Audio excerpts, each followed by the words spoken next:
Welcome back. Today we're going to take a look at empirical formulas. An empirical formula is simply the lowest whole ratio of elements or ions present in a formula unit or a molecule. And there's a couple examples written here. The first one is for benzene, and the molecular formula, meaning the molecule itself, is going to have 6 carbons and 6 hydrogens. However, experimentally, often we can find the empirical formula, which if you did the lowest whole ratio would just be 1 carbon and 1 hydrogen. Another example would be octane. Octane is used in gasoline, and you can see that you have 8 carbons with 18 hydrogens, and if you want to go to the lowest common denominator, you divide it by 2, that gets you C4H9. So we're going to take a look at a compound, and it's got 1.640 grams of radon and 0.115 grams of oxygen, and you're asked to find the empirical formula. All right, I'm going to scoot this down a bit so we have some room to work. And as always, we cannot compare grams of one substance to grams of another, so we've always got to go to the mole.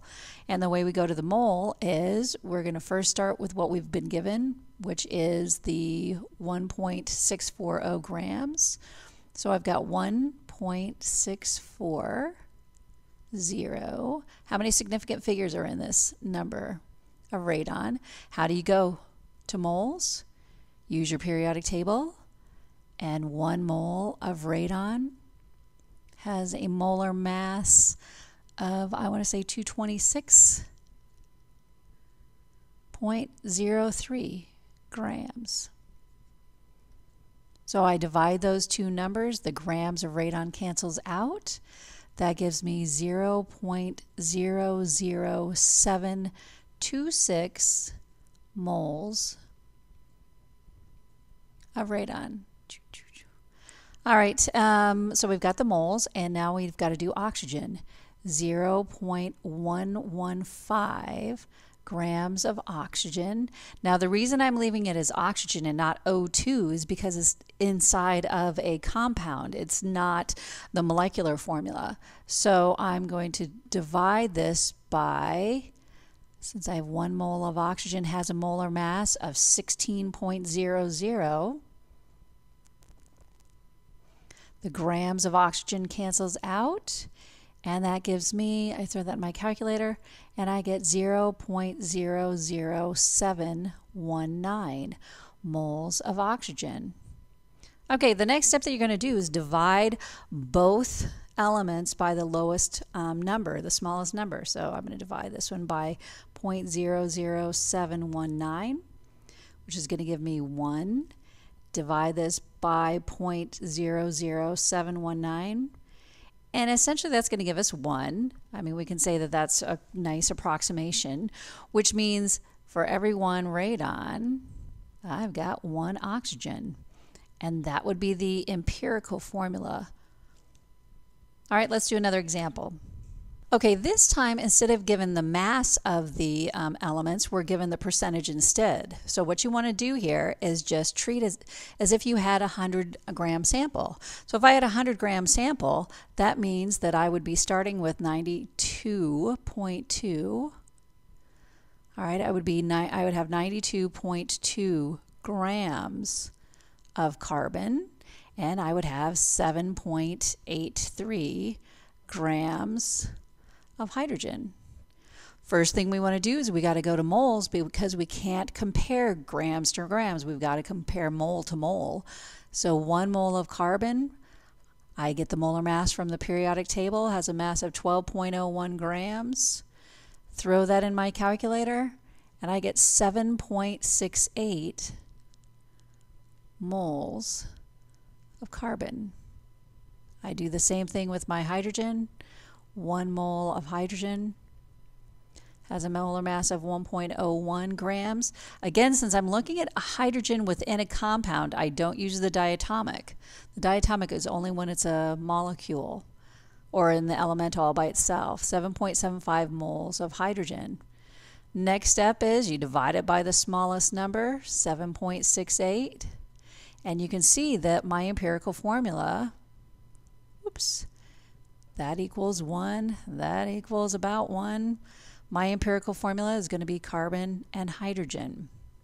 Okay, this is a much more interesting problem in that we now have three elements present in our compound: carbon, hydrogen, and oxygen. And you've got the percent. There's 48.38% carbon and 8.12% hydrogen by mass. And this time you're given the molar mass of the compound, and we want to find out the molecular formula. Now what we need to do first is we've got to find out the empirical formula. But do you see how those two percentages do not add up to be 100%? So you're given the percent of carbon and you're given the percent of hydrogen. What do you think makes up the rest of the compound? And notice that oxygen is missing. So how do you think you can get the percent of oxygen? Well, you know that when you add those three up, they're 100%. So how about if we subtract the 48.38 and the 8.12 from 100? And that'll give us our percent of the oxygen. All right, so just like before, we're going to treat it as a problem, and we want to say that I have a 100-gram sample.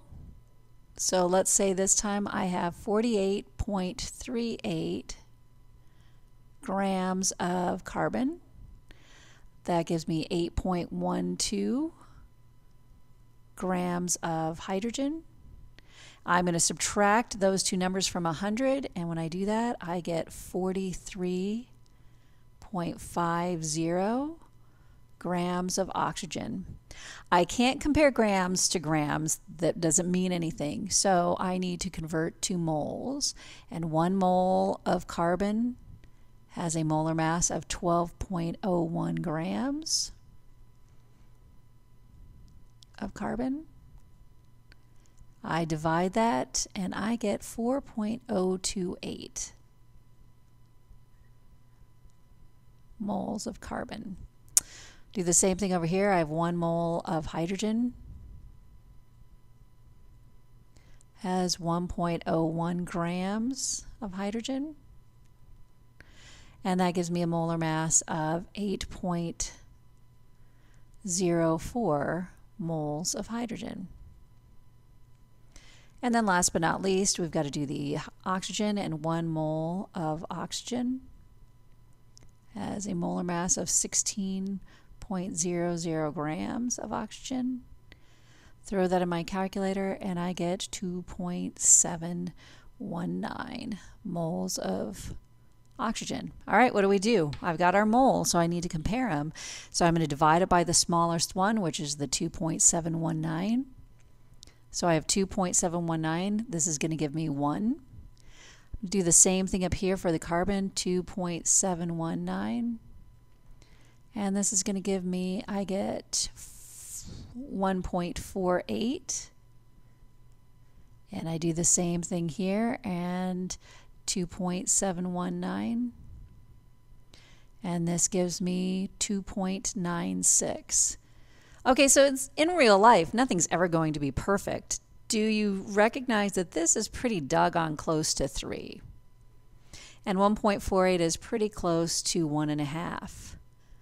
Well, I can't have 1.5 for an empirical formula because it has to be a lowest whole number ratio. So what can I do to that 1.5 to make it a whole number?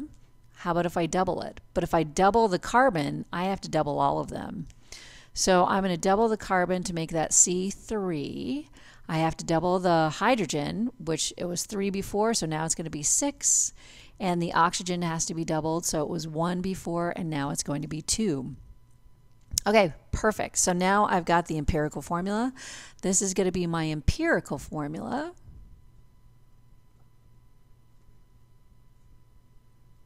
And now what I've got to do is I've got to find the molecular formula.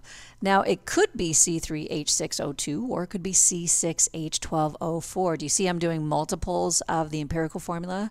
Now the way that we do this is I'm going to scooch this down here since I need some more room. So I know that the molar mass is 222.5. So how about if we find out what the molar mass of the empirical formula is? So let's do that real quick. So I take 12.01 times 3 plus 6 times 1.01 plus 2 times 16. So I get a molar mass.